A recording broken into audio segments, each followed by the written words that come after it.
We really need to talk about the most critical moment of any job interview. It's not when you talk about your biggest weakness, and it's definitely not at the very end. It's right at the beginning. Seriously, what happens in those first few moments can make or break the whole thing. 2 minutes. That's it. That's all the time you've got. Believe it or not, for most recruiters, that's the window where they decide, nope, not this one. Just 2 minutes. I mean, before you've even had a chance to really settle in, the decision might already be made. So how is that even possible, right? Why are so many interviews basically over before the real conversation even gets off the ground? Look, it sounds totally unfair, but there's a very specific reason this happens, and it's all about first impressions. We call this the 2-minute cut. And no, that's not me being dramatic, it's a real thing in the hiring world. That first impression doesn't just count for something. A lot of the time, it becomes the only thing that counts. And here's the wild part. That entire 2-minute judgment call, it almost always boils down to one single thing, your answer to the very first question. There's this one super common mistake people make right here that gets them mentally disqualified from the get-go. So, what is this big mistake? Well, it's something I call the perks trap. It's that moment you start talking about what the job can do for you. It's an incredibly easy trap to fall into, and most candidates have no idea they're even doing it. But man, it sends the wrong signal immediately. Let's take a classic example. Something you hear all the time in interviews for airlines. My biggest passion is travel. Now, on the surface, that sounds pretty good, right? It sounds passionate. But to a recruiter, that is a huge red flag. Let's dig into why. See, the issue here is that the answer is all about what the candidate wants. It's focused entirely on their personal gain, not what they can bring to the company. It basically frames the job as a way for you to fulfill your travel dreams, not as a chance for you to contribute. So, if you want to pass that 2-minute test, you have to completely flip the script. You've got to get inside the recruiter's head and change your focus from what you want to what you can provide. And this just lays it out perfectly.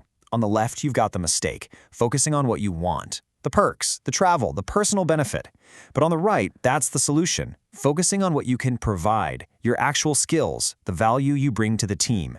You have to speak their language, and their language is all about what you're bringing to the table. Let's just be blunt about it. An airline isn't looking to hire a tourist they have to pay for. They're hiring a professional who can handle a ton of responsibility. Your first answer absolutely has to prove that you get that difference. Okay, so how do you actually prove it? Well, serious employers, especially in industries like airlines where safety and service are everything, they're looking for a kind of winning formula. It's built on 3 very specific qualities. So what is this winning formula? It's actually really simple. It's about proving, right from your very first sentence, that you get the core DNA of the job. It's about showing them you're the right fit, not just telling them. And it all comes down to these 3 pillars: safety, teamwork, and responsibility. Think of your first answer as the perfect opportunity to give them concrete proof that you live and breathe these qualities. And let me be crystal clear here. These are not just corporate buzzwords you're supposed to sprinkle into your answers to sound good. For a job like this, these things are the job. They're the absolute, non-negotiable foundation of everything they do. Okay, so let's get practical. How do you actually use this stuff to craft that killer first impression and just sail past that 2-minute mark? It all starts by proving your value right up front.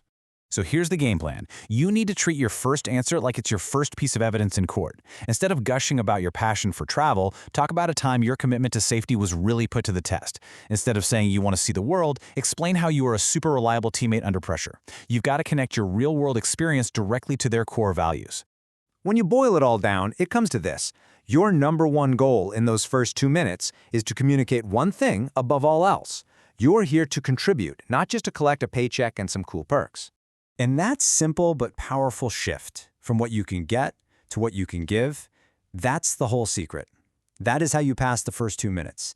It's how you make the recruiter lean forward and think, okay, tell me more. So I'm going to leave you with this question to really think about for your next interview.